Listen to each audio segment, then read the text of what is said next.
Madame, Monsieur, bonjour et bienvenue dans le JT d'actualité juridique du groupe Revue Fiduciaire. À la une de ce lundi 15 avril, nouveau dispositif Pinel ancien, tacite reconduction d'un contrat et prise d'acte sans mise en demeure. Et on ouvre cette édition avec des précisions relatives au nouveau dispositif Pinel ancien. La dernière loi de finances a étendu la réduction d'impôt Pinel aux logements et locaux réhabilités ou destinés à l'être acquis entre le 1er janvier 2019 et le 31 décembre 2021 et situés exclusivement en centre-ville.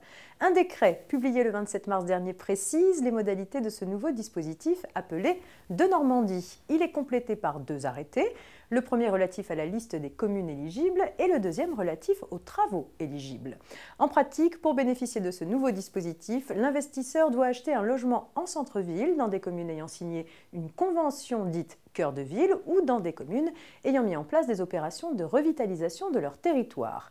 Il doit par ailleurs effectuer des travaux de rénovation représentant au moins 25% du coût total de l'opération. Les travaux facturés par une entreprise doivent soit permettre l'amélioration de la qualité énergétique du logement d'au moins 30% pour une maison ou 20% dans une copropriété, soit consister en la réalisation de deux gestes parmi 5 encadrés par le dispositif qui sont la rénovation des murs, des toitures, des fenêtres, le chauffage ou l'eau chaude sanitaire. On poursuit avec une affaire de tacite reconduction d'un contrat. Un contrat de location de licence informatique est conclu pour une durée de 24 mois. Après cette échéance, la société titulaire des licences continue de prélever les loyers, estimant que le contrat a été tacitement reconduit, la cliente ne l'ayant pas dénoncé. Les conditions générales prévoient en effet que si le locataire ne fait pas connaître 4 mois avant l'expiration de la période irrévocable prévue aux conditions particulières son intention de ne pas poursuivre le contrat, celui-ci est tacitement reconduit pour 1 an. La cliente estime à l'inverse que le contrat a pris fin. Elle invoque les conditions particulières du contrat qui prévoient une durée ferme et irrévocable de 24 mois. Or, ces conditions particulières doivent primer sur les conditions générales du contrat. La cliente s'oppose donc à la reconduction et demande en justice le remboursement des loyers prélevés. Sans succès.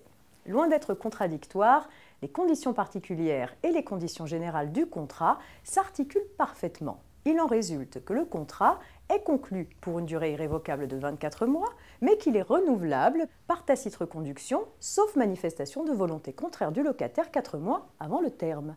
La cliente se retrouve donc engagée pour une année supplémentaire. On s'interroge pour terminer sur la prise d'acte sans mise en demeure. La Cour de cassation, saisie pour avis, a relevé que les règles du Code civil relatives à la rupture d'un contrat ne s'appliquaient pas en matière de rupture du contrat du travail. La question portait sur l'article 1226 du Code civil qui impose au créancier, avant toute résolution unilatérale du contrat, de mettre en demeure le débiteur défaillant de satisfaire à son engagement. Les juges voulaient savoir si cet article s'appliquait au salarié qui prend acte de la rupture de son contrat de travail. La prise d'acte étant fondée sur des reproches faits à l'employeur, fallait-il imposer au salarié de faire tout d'abord part de ses griefs à l'employeur et de lui demander de régulariser la situation avant de pouvoir prendre acte de la rupture de son contrat de travail si rien n'est fait. S'il y avait encore un doute, il est désormais levé, le salarié n'a aucune demande à formuler auprès de l'employeur avant de prendre acte de la rupture de son contrat de travail. C'est la fin de ce JT, très bon début de semaine et on se retrouve demain.